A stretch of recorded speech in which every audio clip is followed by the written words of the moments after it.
आदरणीय मेरे दोस्तों और भक्तों, एक पत्थर ने उसे कैसे पार कर दिया, यह सारी कथा आपको इस वृत्तांत में बताता हूँ। दोस्तों, सूक्ष्म वृत्तांत है, 8-7 मिनट का यह वृत्तांत होगा, अतः बने रहिए इसके अंत तक आप मेरे साथ। दोस्तों, देवा पंडा का नाम आपने अवश्य सुना होगा। भक्त नामदेव जी कहते हैं कि यदि देवा को पत्थरों ने पार उतार दिया तो हे मनुष्य, अगर तुम भी राम नाम का सिमरन करो तो क्या आप पार नहीं उतर सकते। एक पत्थर ने उसे कैसे पार कर दिया, यह सारी कथा कुछ इस प्रकार है। दोस्तों, देवा एक पुजारी था, लोग उसको देव पंडा कहते थे। वह उदयपुर राज के शाही मंदिर का पुजारी था। वह मंदिर चतुर्भुज स्वामी का था। रोज देवा प्रातःकाल उठकर मूर्ति को स्नान कराने के पश्चात आभूषण तथा वस्त्र पहनाकर उसको मंदिर में विराजमान करता था। दोस्तों, उदयपुर का राजा रोज मंदिर में आता, पूजा पाठ कराता तथा प्रसाद भेंट करता था। राजा नियमानुसार रोज मंदिर में आया करता था। वह चतुर्भुज स्वामी की मूर्ति दर्शन किए बिना भोजन भी नहीं करता था। एक दिन संयोग की बात है कि राजा समय पर मंदिर नहीं पहुंच सका। पंडे ने यह सोचकर कि अब राजा साहब नहीं आएंगे, देव मूर्ति के आगे रखी हुई सारी सामग्री को समेट लिया तथा जो सुंदर फूलों की माला चतुर्भुज स्वामी के गले में डाली हुई थी, जिसको राजा के गले में डाला जाता था, उस माला को देवा पांडे ने अपने गले में डाल लिया। फूल माला गले में डालकर मंदिर में से ज्यों ही बाहर निकला, अभी मंदिर का द्वार बंद ही कर रहा था कि राजा के रथ के आने की आवाज उसके कानों में सुनाई पड़ी, जिससे देवा पंडा घबरा गया कि अब तो राजा साहब आ गए। कहकर फिर पीछे को मुड़ा, मंदिर का द्वार खोला, सारी सामग्री वापस उसी स्थान पर रख दी। यदि कोई चीज कम ज्यादा भी थी उसको क्रमवार किया। फूलों की माला जो अपने गले में डाल रखी थी उसको गले से उतार कर वापस चतुर्भुज देवता के गले में डाल दिया। इतने में राजा जी अंदर आ घुसे। दोस्तों, राजा जी ने आते ही श्रद्धा, भक्ति, प्रेम तथा दिल की उमंग से चतुर्भुज स्वामी जी को दंडवत होकर माथा टेका, पूजा की सामग्री भेंट की। देवा पंडित जी ने वेद मंत्र पढ़कर पूजा अर्चना की तथा राजा को आशीर्वाद दिया। अंत में स्वामी चतुर्भुज जी के गले में जो माला के साथ 2 सफेद दाढ़ी के बाल लगे हुए थे, जैसे दाढ़ी स्वामी जी की ही थी। राजा को यह शक हुआ कि शायद यह फूल माला देवता के गले में डालने से पूर्व देवा पंडा ने स्वयं गले में डाली हो। यह अनुभव करते ही राजा ने स्वाभाविकता से पूछा कि हे पंडित जी, क्या प्रभु बूढ़े हो गए हैं, उनकी दाढ़ी सफेद हो गई है। तब हाँ अन्नदाता, भगवान सदा बूढ़े रहते हैं, पंडा जी का यह उत्तर था। तो दोस्तों, मैं तो यह समझता था कि भगवान पर काल का असर नहीं होता, वह सदा जवान रहते हैं। जवान नहीं अपितु मासूम बालक की तरह उनकी दाढ़ी तो आती ही नहीं है, जैसे श्री कृष्ण महाराज के चित्र देखने में आते हैं। राजा को कुछ भ्रम सा हो गया। यह स्वामी चतुर्भुज जी आज प्रातःकाल दर्शन देते हैं तो उस समय एक ऋषि की तरह बूढ़े के रूप में होते हैं, दूध जैसी सफेद दाढ़ी होती है। मैं रोजाना दर्शन करता हूँ। पंडा जी ने राजा के आगे झूठ बोला, उसको दर्शन कभी नहीं हुए थे। अपनी एक गलती पर पर्दा डालने के चक्कर में वह झूठ बोलता चला गया। राजा समझ गया, पर उसने कहा, अच्छा, कल मैं दाढ़ी सहित स्वामी जी के दर्शन करना चाहता हूँ, आप उनके आगे प्रार्थना करना कि मुझे जरूर दर्शन दें।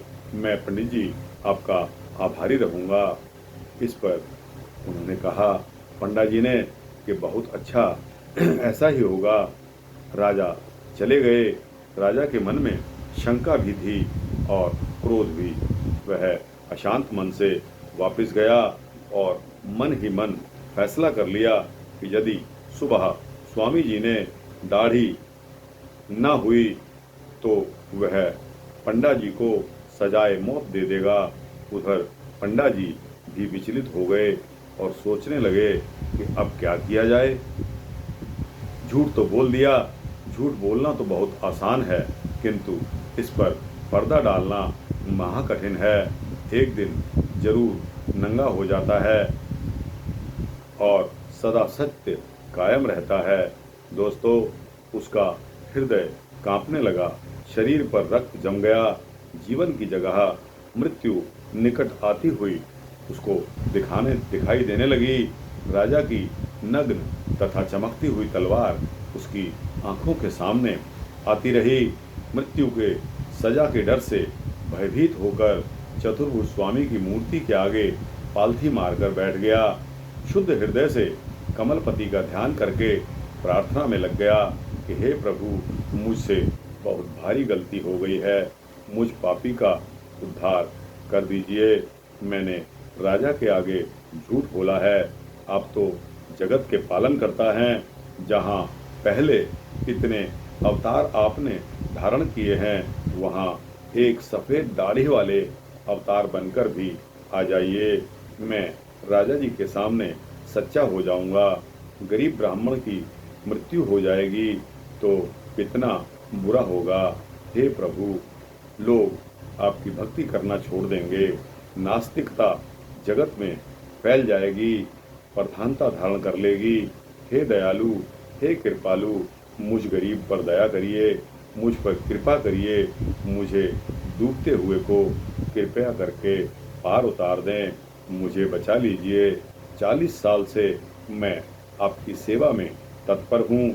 40 सालों में पहली बार मैंने आपसे कुछ मांगा है। दिमाग घूम गया था, मुझसे भूल हो गई। जानबूझकर यह पाप मैंने नहीं किया।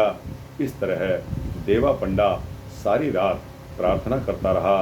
उसने न खाया न पिया। अगले दिन सुबह हुई तो देखता है सचमुच ही सफेद दाढ़ी चतुर्भुज की मूर्ति के मुख पर आ गई है।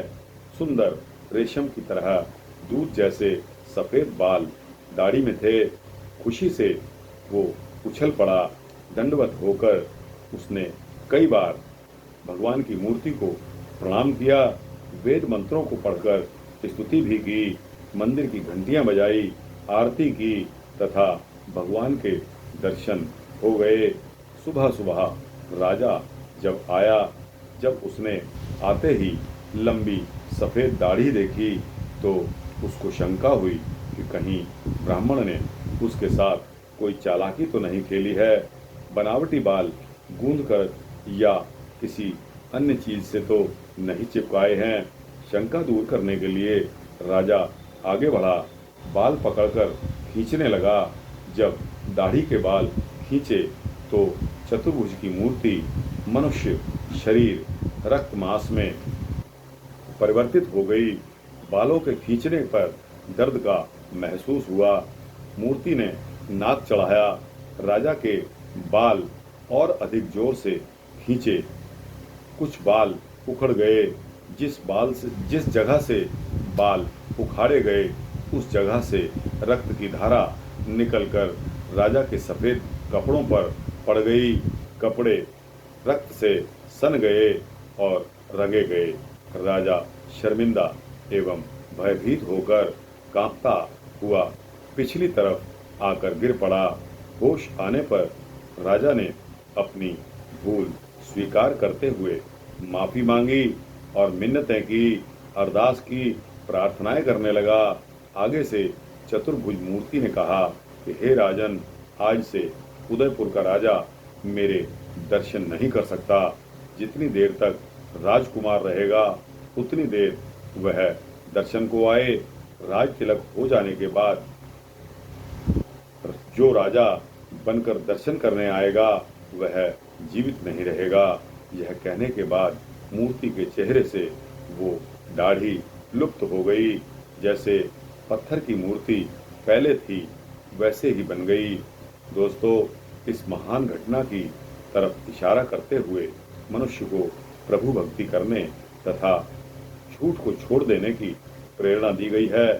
पर सदियों से धर्म का प्रचार होने, देवताओं के चमत्कार आदि के बावजूद भी मनुष्य झूठ का परित्याग नहीं करता। झूठ जीवन में अनेकों मुश्किलें पैदा कर देता है। भाइयों, मित्रों तथा समाज में उसे नीचा होना पड़ता है। एक झूठ के कारण उसको कई झूठ बोलने पड़ते हैं, लज्जित होना पड़ता है। सतगुरु जी का हुक्म है कि कूड़ निखुट्टे डान का ओढ़क सच रही। जो झूठ है हवा के बादलों, आग के धुआं की तरह उड़ जाता है तथा सत्य ज्यों का त्यों कायम रहता है। जैसे सूर्य है, उसके आगे बादल तथा धरती समय के साथ पीछे हो जाती है, पर सूर्य कायम रहता है। आज के युग में झूठ प्रधान बन गया है, जो कलयुग की निशानी है, दुखों का घर है। इसीलिए कभी दोस्तों, भक्तों, झूठ नहीं बोलना चाहिए, झूठ का त्याग कर देना चाहिए और हम सभी को सत्य का सहारा लेना चाहिए। तो दोस्तों, यह वृत्तांत आपको कैसा लगा, जो कि देव पांडे की प्रार्थना के बारे में मैंने आपको सुनाया। दोस्तों, गलती इंसान से होती है और माफ़ वो ऊपर वाला करता है। दोस्तों, अगर आप सच्चे दिल से पश्चाताप करते हैं, आपके मन में यह पश्चाताप हो रहा है कि आपसे बहुत भारी गलती हो गई है, और दोस्तों उसका पश्चाताप आप मनन करते रहते हैं, जिससे आपको मन में कई घंटों तक परेशानी होती है, तो दोस्तों यकीन मानिए कि आपका वह झूठ, वह आपका पाप कर्म माफ हो गया है। वह ऊपर वाला परमपिता परमात्मा हमारी भूलों पर बहुत कम ध्यान देता है, लेकिन अगर हम उसकी तरफ अपना मन लगाए हुए हैं, उसमें लिव लगाए हुए हैं, दोस्तों उसका अगर हम मनन करते हैं तभी ये बातें हमारे सम्मुख आती हैं।